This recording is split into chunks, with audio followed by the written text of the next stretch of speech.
Sound check 1 2. Sound check 1 1 1.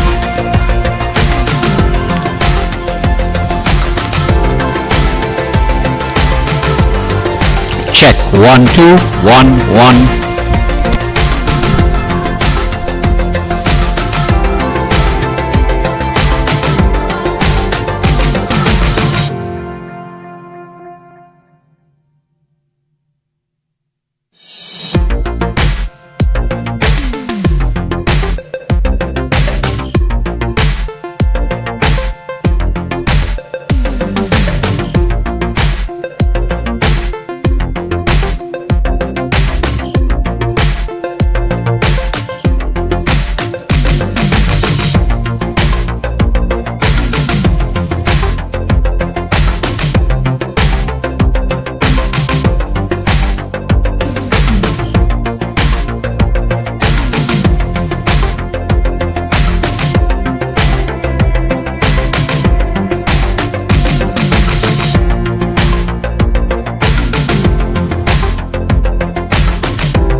To douglAR Radio in Atlantic Studio. Today being Friday, very good day. We want to welcome each and every one of you as we continue with today's proceedings. I have MP Dinesh Rambally who will be joining me around 7. Of course, he's on his way to the studio as I speak. So I promise, as usual, that you will get a lot of facts here this afternoon, something that you always get on this douglAR program, whether it be douglAR Politics, douglAR Radio, douglAR Facts, anyhow you want to call it, you get that information. Well, let me start by speaking about douglAR. A lot of action in douglAR.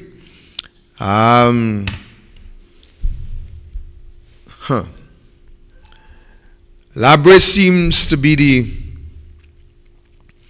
the focus of concern, not only by Fitzgerald Hines and Rowley and the team, not only by Jacob, the acting P&M appointed commissioner.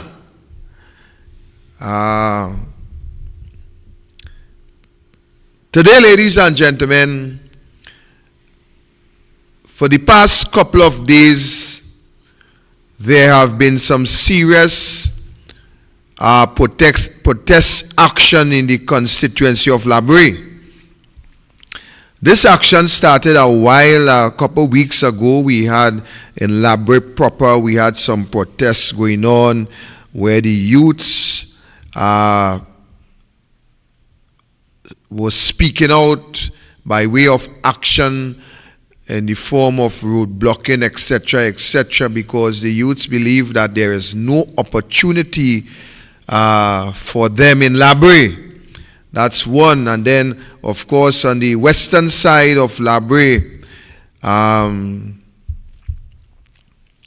the eastern side, we have activities, serious activities going on.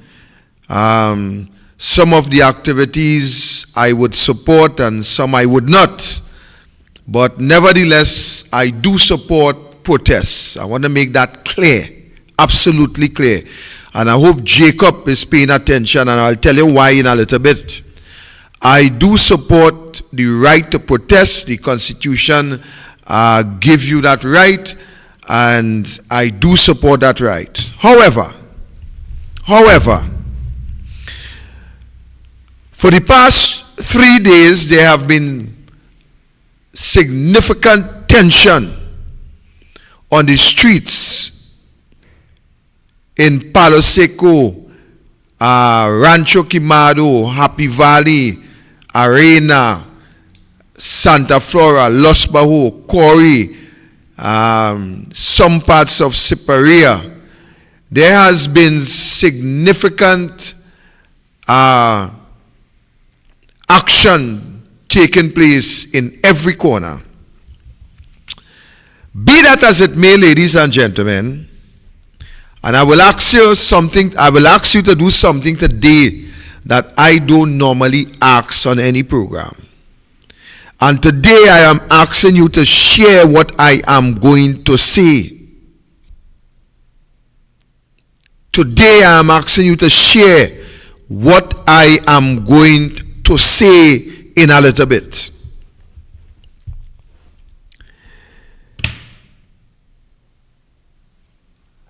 I wake up to a lot of fiery protests, which I covered, which I always cover any activity in the constituency of douglAR, Palo Seco, and environs, particularly because that's the area in which I live. So I started to take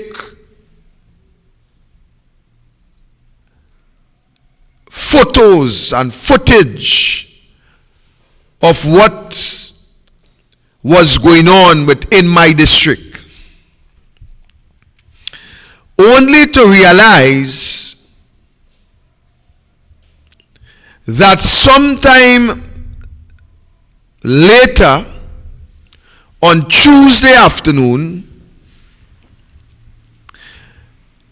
I received a phone call. And as I answered my phone,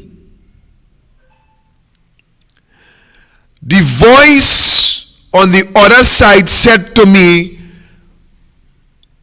"Victor Roberts, good night." So I extended the same courtesy by saying good night. The voice said, "My name is Inspector Marcel of the Superior CID. I said, how are you, sir? He said, what's your location? But you know, not having cocoa in sun, you don't have to care when rain fall. So I said, my location, I am home. So he said to me, we can do this two ways. One, I could come to your house with a contingency of police, or two, you could come to the station. So when I realized the tone, I respond by saying, boss man, I just said to you that I am home. Because why do I have to go to the station because some inspector called me and tell me we could do this two ways? He said, okay, you're home, and he hung up the phone. About 45 minutes later, Omar, my little son, said to me, Daddy, if you see police outside. So, I took the keys for my back door, and as I opened my door, I heard, Victor Roberts, come out, it's the police. You know, like I supposed to get frightened when I hear it's the police. So I came outside. And when I came outside, here it was 6 police vehicles with over 15 police officers, including Inspector Marcel. So I walked to the front of my home and I said, good night, gentlemen. What can I do for you?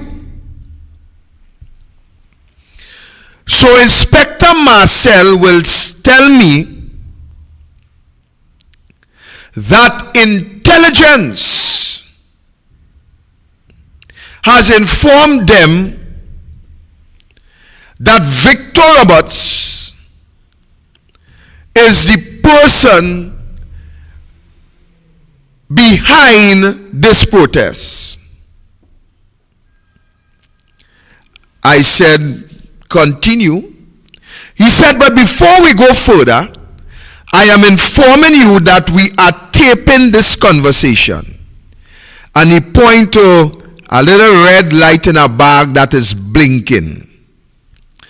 I said, well, that's a matter for you. So my wife came out and she said, good night. And she said that she will also be recording the conversation. So he said, I want to speak to your husband privately. So my wife insisted that she will remain there. So I said to her, love, you go ahead inside. She said, I want to remain. I said, no, you go ahead inside. Because 17 police, 15 police, 100 police, 7,000 police cannot intimidate me. Cannot intimidate me. So while everybody posed with their machine gun and surround all by the road, all in the yard, all by the door, everybody hand on the firearm, it's some big criminal that had just killed some 20 people or whatever the case may be. So as he continued to speak, he said, I have asked my seniors to give me the opportunity to come to talk to you. So I was wondering, talk to me with this big battalion of police officers? Anyhow, he said that what is happening here, I am here because of country.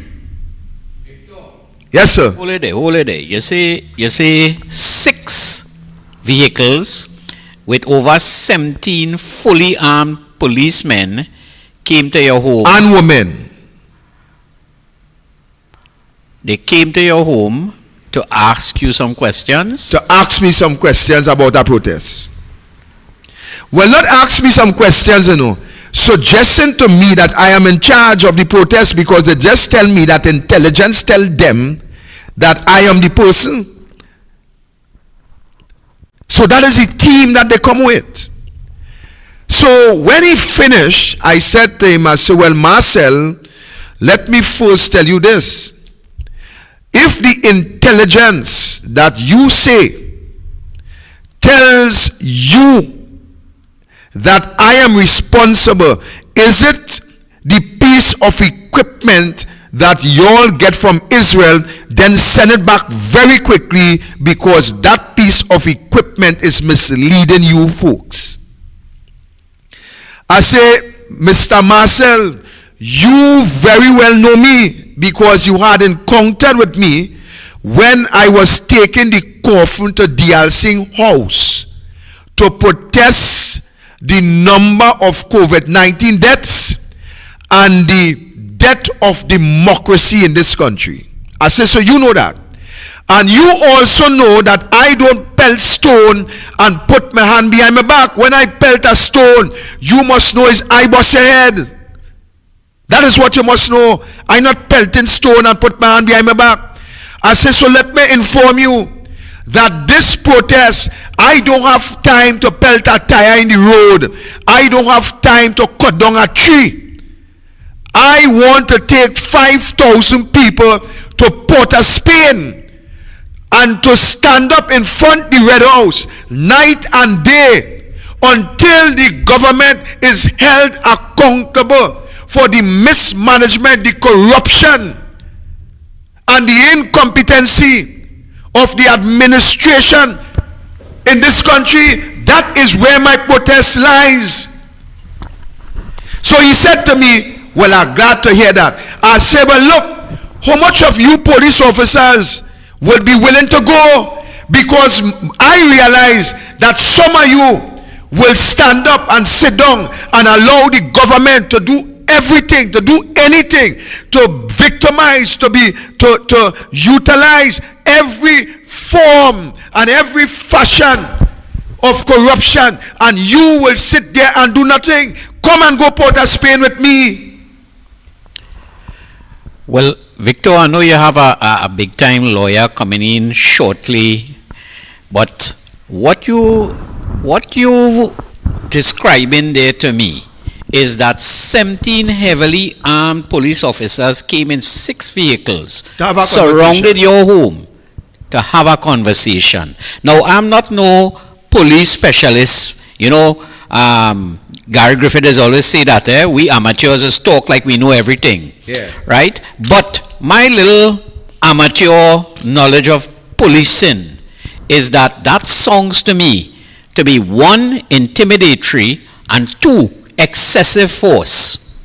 Now, as I say, I may be talking out of my turn or depth, and I know you have a lawyer, so I would like that question reposed to the lawyer, or in the calling session, if it have any lawyers outside there, whether they think that was appropriate action, or whether that was intimidation, or whether that was political harassment. Well, I commented something just now, because actually the man just called me 45 minutes before, asked me where's my location. I tell him my home, and when the tone changed where he telling me we could do this 2 ways, I am curious what this we going to do 2 ways. Nevertheless, so in continuance of that discussion, he said to me, well, I'm glad to know that you're not involved.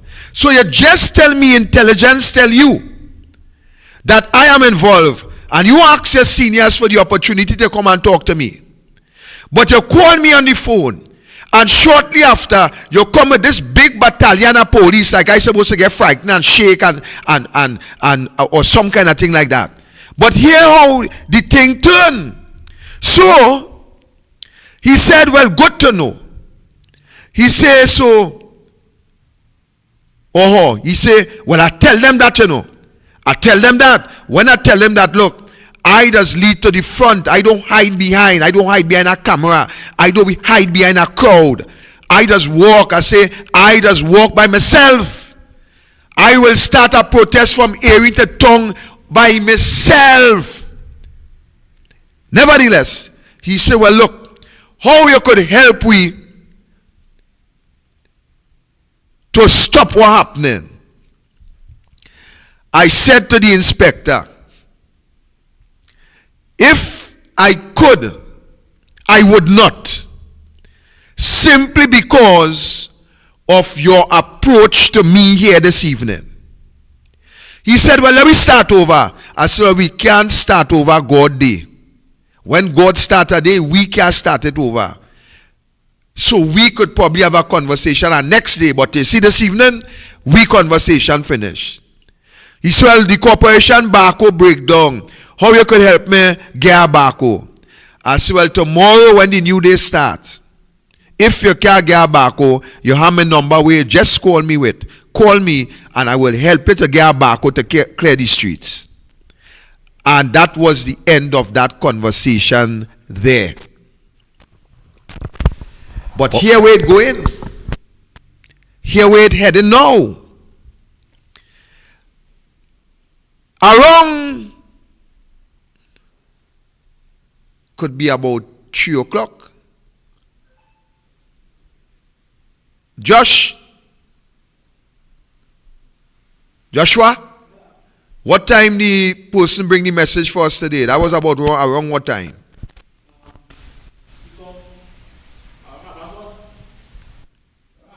About 1:30.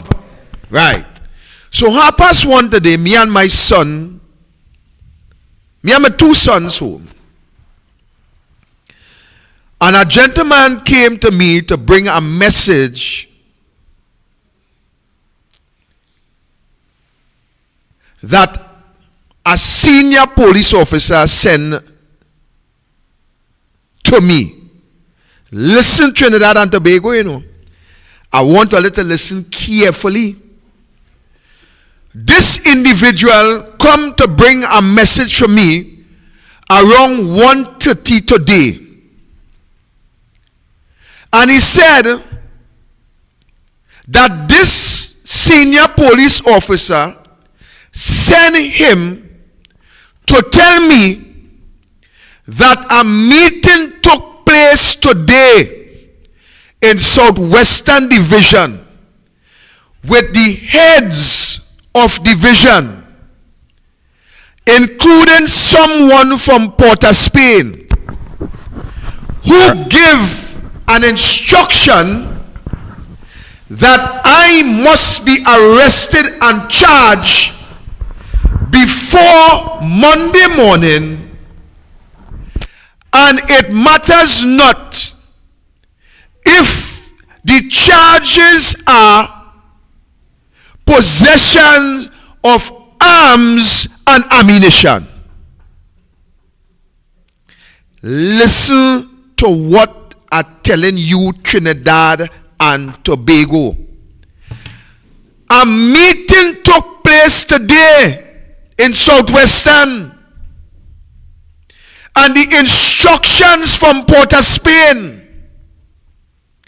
is that I must be charged, arrested and charged, not for protests, because I wasn't protesting, not for leading protests, because I ain't leading no protests, but I must be arrested and charged because this is the opportunity that I must be charged for possession of arms and ammunition.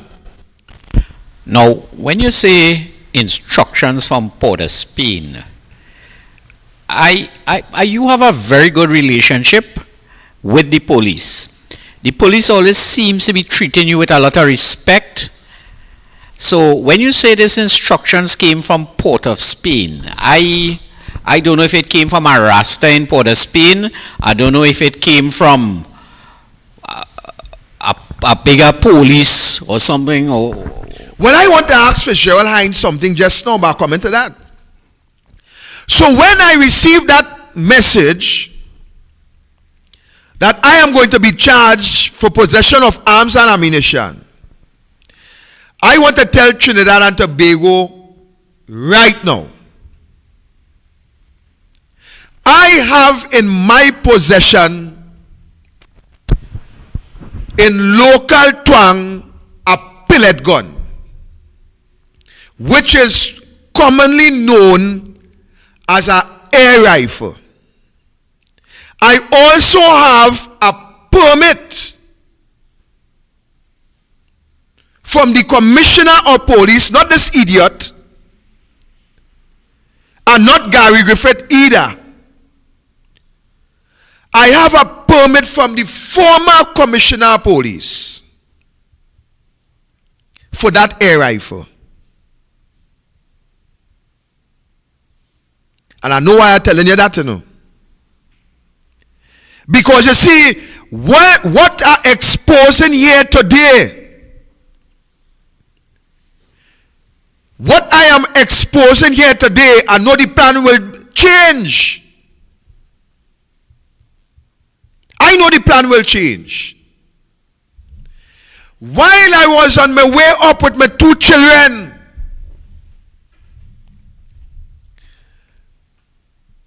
another sergeant of police showed me a text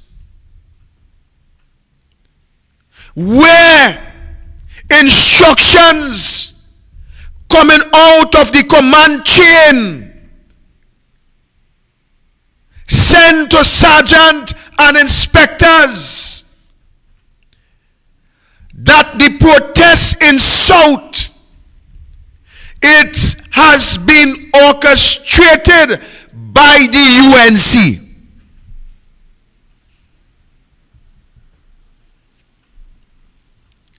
A sergeant of police showed me that text while I was on my way here. You see, I have a lot of police friends. And plenty of them respect what I stand for. I stand against nepotism, cronyism, dictatorship, corruption. I am standing against the PNM practices.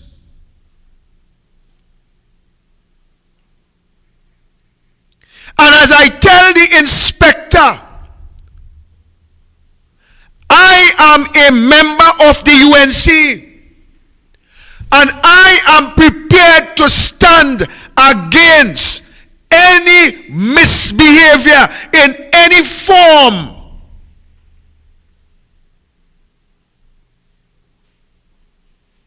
Within my own party, if it occurs, much less what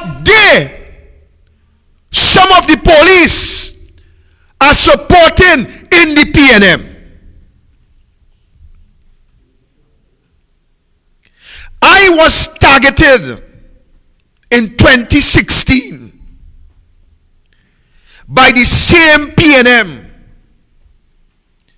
where some soldiers shot me wrong dangerous corner. Government soldiers. Was there ever a police investigation into that? The spent shell disappeared from the Santa Flora police station. The investigator was under severe threat. Keith Rowley tell this country that my shooting was not political, and he would have made a statement in the next coming days. Well, Victorious, I heard you said that you believe it was an army sniper in a bamboo patch. Is this something you saw with your own eyes? Not only I,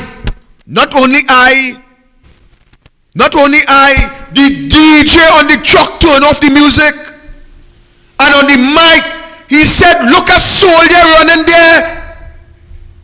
The no-shoot dossier. The people who stopped us.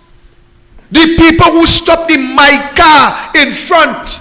And then the next car come around the corner and meet my car. Then another vehicle. Then a next vehicle and my van. It was soldiers. They passed alongside my vehicle and give me a bounce and said to me, victory, black brother. And I believe in my heart, not knowing that was identifying me on the van. Oh, so wait. So you said the police investigation ended up at dead end. So there's no conclusion as to who shot you or what happened. Nothing. What about your testimony that you saw a soldier man shooting you? And added to that, you see, you can't depend on a personal witness statement. So this whole Nelson Gate thing lock up two men, right, based on the testimony of well, I don't want to say the word the other attorneys has used, but you are giving a testimony, right, and they also have personal witness of the DJ on the truck and all these things about a soldier was seen as a sniper in the bamboo patch. Now we're going somewhere with this, you know, right? You see, I also understand that today, day 3 of the protest in Labrie, I understand there are a battalion of soldiers hiding out in the bushes in Labrie. You see, before I reach to that, when the investigator followed the track where I was shot, followed the track, they came out by a former minister house, and I went on public and on radio, and I asked publicly,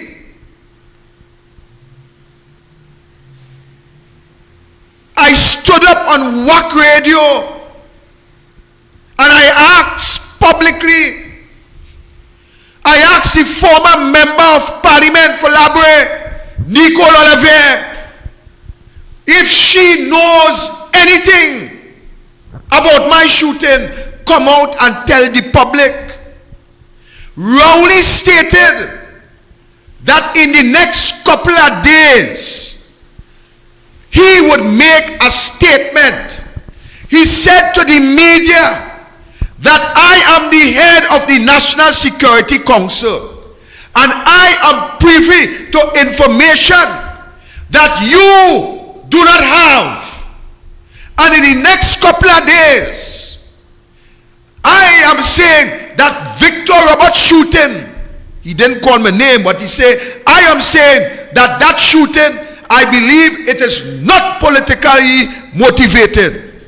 And today, from 2016 to now, Keith Rowley, the couple days that he said he would have made a statement, years,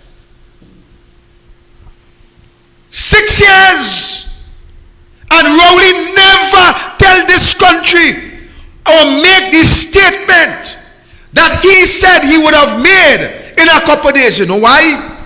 He thought you were that dead. Because the level of injury, 2 lungs puncture, 2 ribs on the right hand side shatter, 1 rib on the left hand side shatter,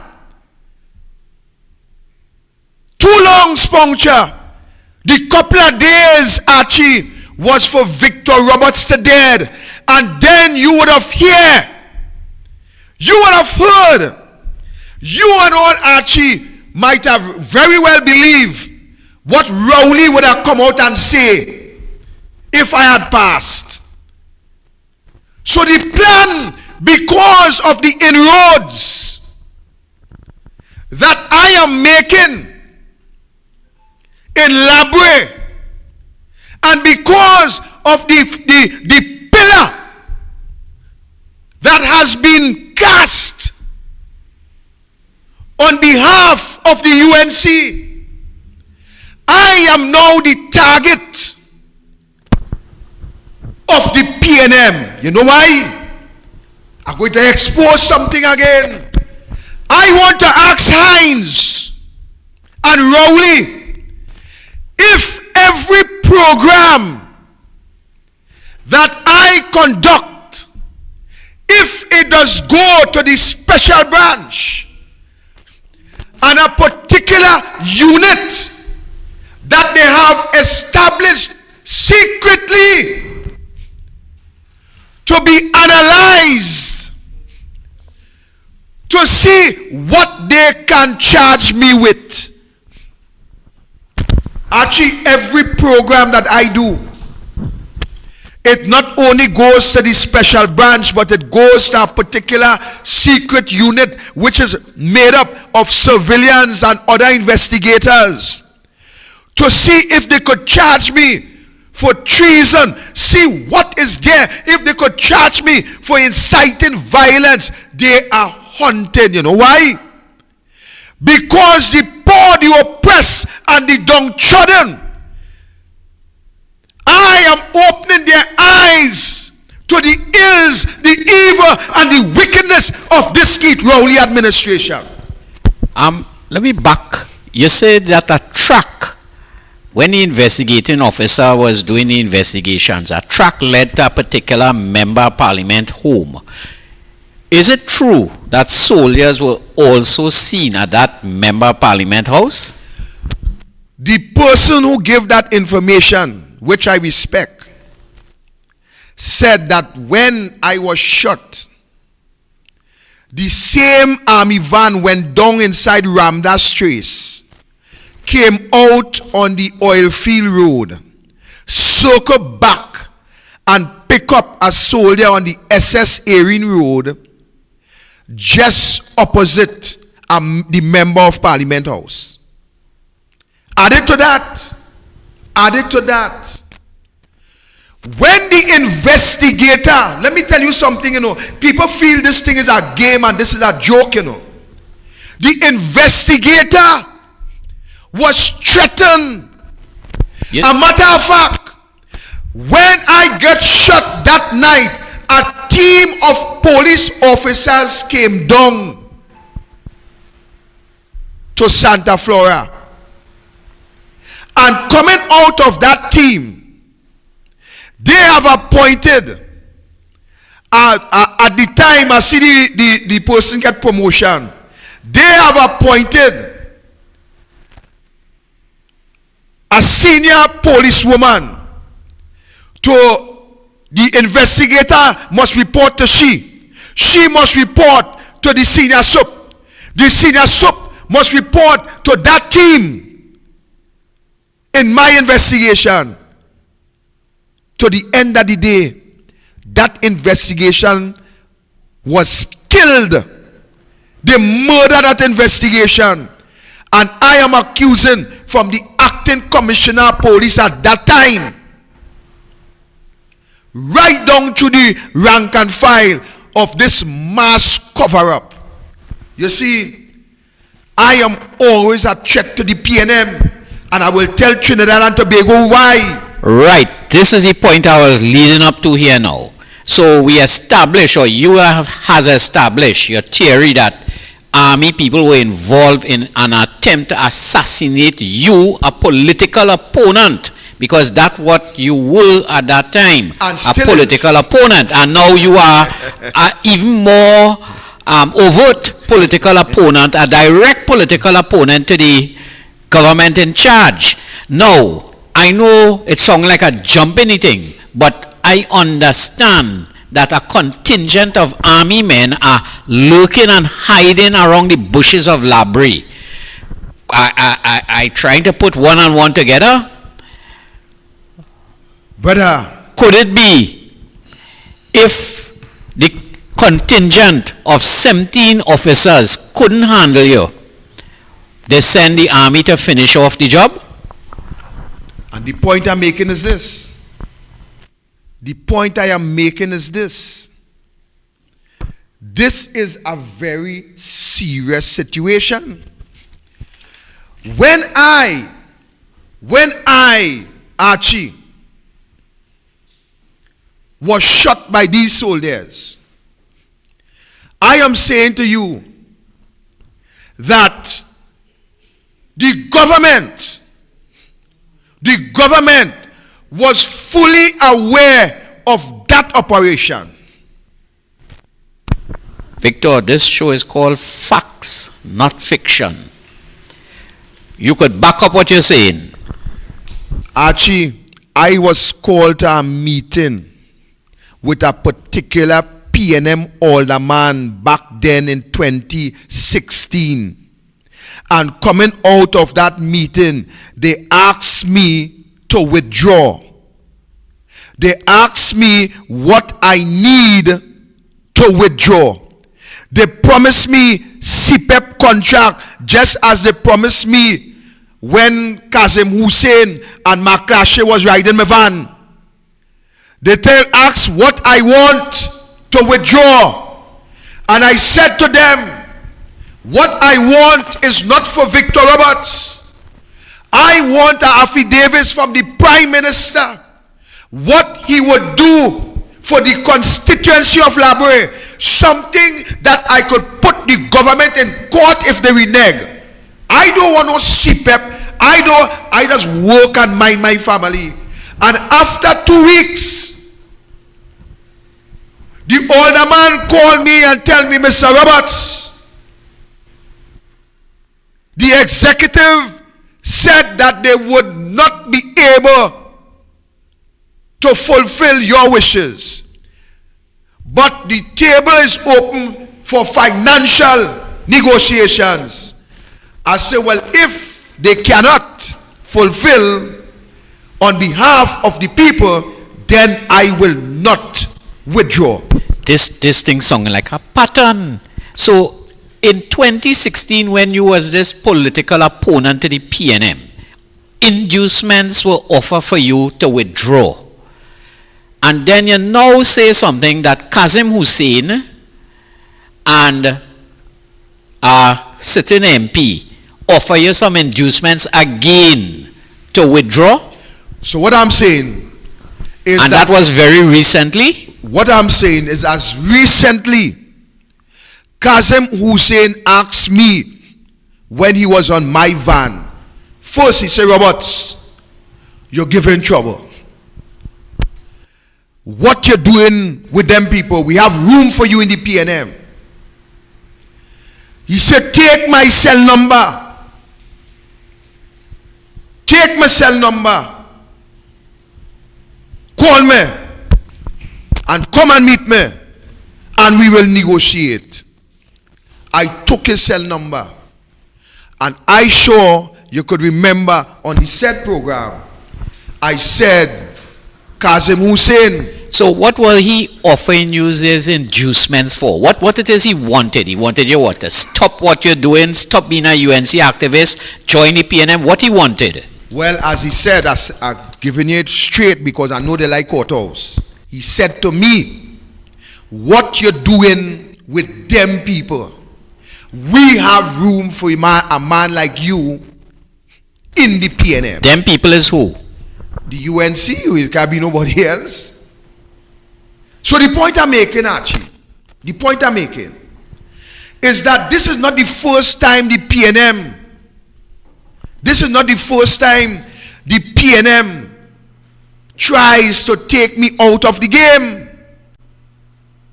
When I was shot in 2016, I called out Keith Rowley to make the statement that he promised the country. 6 years today, Rowley cannot say why I get shot. He said he know it's not political, but he will tell the country as the head of National Security Council why I get shot in a couple of days. You know what the couple of days was for? For Victor was to die. Then you would have hear he was a criminal. You would have hear he probably fly a plane in the towers in America. You might have probably heard that too. But the point I'm making is that today the inspector sent a message to me that they plan to arrest me for arms and ammunition before the weekend finish. But listen to this. A sergeant showed me on my phone, look my chirende. He said, this is what they sent out on the chat for sergeants and inspectors, that the UNC is behind the operations in Labre. That is what admin together with the command center put out. It on the sergeant phone. Added to that. Victor, huh? Added to that. You see, Archie, let me tell you how serious this is. Where I'm exposing the plan today, there might very well be another plan. And let me tell you some of the tricks of the PNM. They have a way of making things look drug related, Archie. They have a way of making things look like you fall off a ladder, Archie. They have a way of making things look like you shoot yourself. And if you don't believe me, you could ask Officer Samaru. Well, you can't ask him, poor fella, he dead. He dead. Officer Samaru is the man that alleged to expose the children that we see with these big firearms on the front page of the papers, which is alleged to be Alwari children. But poor fella, he can't talk. The PNM have a way of getting cocaine and mortar bomb in people tank. And if you don't believe me, I sure you are aware that cocaine and mortar bomb end up in Sodiq Bash tank. The PNM always have a way of controlling high-ranking police officers. Officers like Jacob. PNM appointed officers. Officers who they handpick. Officers like the one who come down from Tong in Southwestern this morning and give an instruction that I must be arrested and charged. Well, let me tell you something, Jacob. Let me tell you something. There is a story and a song that they say the more African that you kill is the more that keep coming still. Let me tell you something. There will always be people like Victor Roberts who will stand up against the PNM in this country. There will always be people like Victor Roberts to point out to the African people that the African party was never their party. There will always be people like me to bring the truth about the PNM to the forefront, so that voters would understand that they have been used since 1956, and now in 2020 they have been abused by the same party that they believe belongs to them. I am telling you tonight, all my African brothers and sisters and my East Indian brothers and sisters, that the enemy to democracy, the enemy of democracy, it is the People's National Movement, led by a madman sitting in the chair of the Prime Minister, a man who does not care about you, a man who don't care whether you live or you die, a man who said to you that I will support the rich getting richer, a man who said to you that I support one shot, one kill, a man who tell you to wean off of the taxpayers' money, off of your own resources, a man, ladies and gentlemen, who stand up every lie. A man who closed down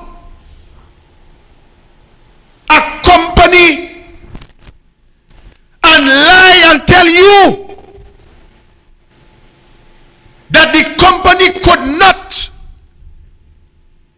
manage its affairs. But when Abood filed to the Freedom and Information Act and get the results, then we know that Keith Christopher Rowley was a blatant liar to you, the people of this country. I have the attorney here. I have the member of parliament here. I have a friend, a brother here, who will ask to now join us as we continue our discourse this afternoon. Some information with Archie, where an inspector of police sent a message to me today. My son is witness, where this particular person came to me and said that a meeting took place in the Southwestern Division and instructions were given to arrest me and charge me for possession of arms and ammunition, because what they're saying is that they want me in the prison for the time being. Secondly, while I was on my way up, a sergeant of police who I know very well, close, stopped me and showed me a text on his phone which come from the chain of command center, stating that the protest action in Labray, it is orchestrated by the United National Congress. So what they do, they paint one picture that the protest is UNC, and then they are now trying to link me as the head of the protest because I am in the UNC, and therefore trying to kill all the birds at one stone, because they believe by getting me off of these programs, because they succeed on the radio station already, right? We can no longer be on the radio station because the license was threatened. So now the instruction is I must be arrested. And what I was telling Archie is blatantly, it is not the first time that the PNM used the protective service, because when I was shot on the first occasion, it was soldiers, government soldiers. Okay? And I challenged them, I challenged Rowley on every occasion to come out and state why I was shot. To date, he cannot speak. And because I have some serious evidence, and I'm just patiently waiting. So that's the latest as far as that is concerned.